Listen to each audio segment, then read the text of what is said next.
एक बुढ़िया माई थी। वह व्रत नियम बहुत रखती थी। एक दिन भगवान के घर से यमदूत लेने आए। बुढ़िया माई यमदूत के साथ चली गई। आगे गहरी नदी बह रही थी। बुढ़िया माई डूबने लगी। तब यमदूत ने पूछा, माई, गाय दान की हुई है क्या? बुढ़िया माई ने मन में गाय माता का ध्यान किया तो गाय माता उपस्थित हो गई। गाय की पूंछ पकड़कर बुढ़िया माई ने नदी पार कर ली। आगे गई तो काले कुत्ते खाने दौड़े। तब यमदूत ने पूछा, कुत्ते को रोटी दी क्या? बुढ़िया माई ने मन में कुत्ते का ध्यान किया तो कुत्ते चले गए। आगे चली तो काले कोए बुढ़िया माई को चोंच मारने लगे। तब यमदूत ने कहा, ब्राह्मण की बेटी को सिर में तेल लगाने को दिया है या नहीं? बुढ़िया माई ने ब्राह्मण की बेटी को याद किया तो कोए चोंच मारना छोड़ दिया। आगे गई तो पैरों में कांटे चुभने लगे। यमदूत ने कहा, चप्पल दान किया है क्या? बुढ़िया माई ने याद किया तो चप्पल पैरों में आ गई।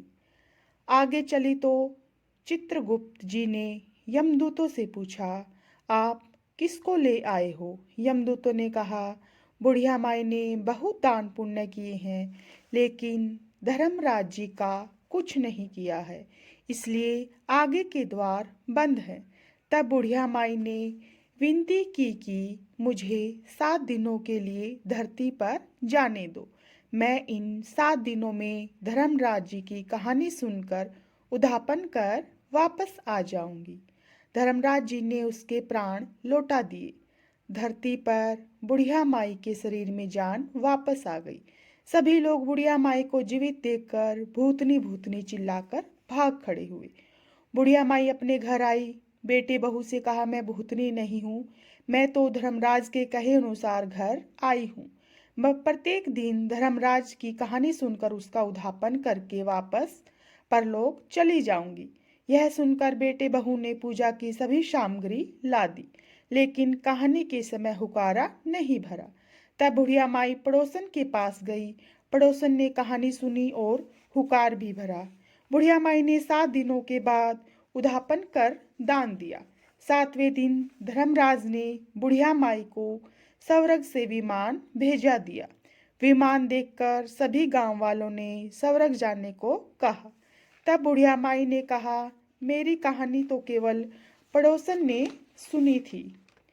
यह सुनकर सभी गांव वालों ने बुढ़िया माई के पैर पकड़ लिए और धर्मराज की कहानी सुनाने को कहा।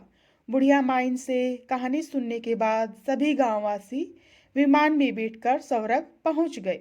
सभी गांववासी को देखकर धर्मराज ने कहा, मैंने तो केवल बुढ़िया माई के लिए विमान भेजा था। बुढ़िया माई ने कहा, मेरी कहानी इन सब ने सुनी है, इसलिए मेरा आधा पुण्य इनको दे दो और स्वर्ग में वास भी दे दो। तब धर्मराज जी ने सभी गांववासियों को स्वर्ग में वास दे दिया। सो धर्मराज जी जैसे बुढ़िया माई को स्वर्ग दिया वैसे सबको देना। कहानी सुनने वाले को, कहने वाले को और कहते कहते हुकारे भरने वाले को, सभी को राम राम।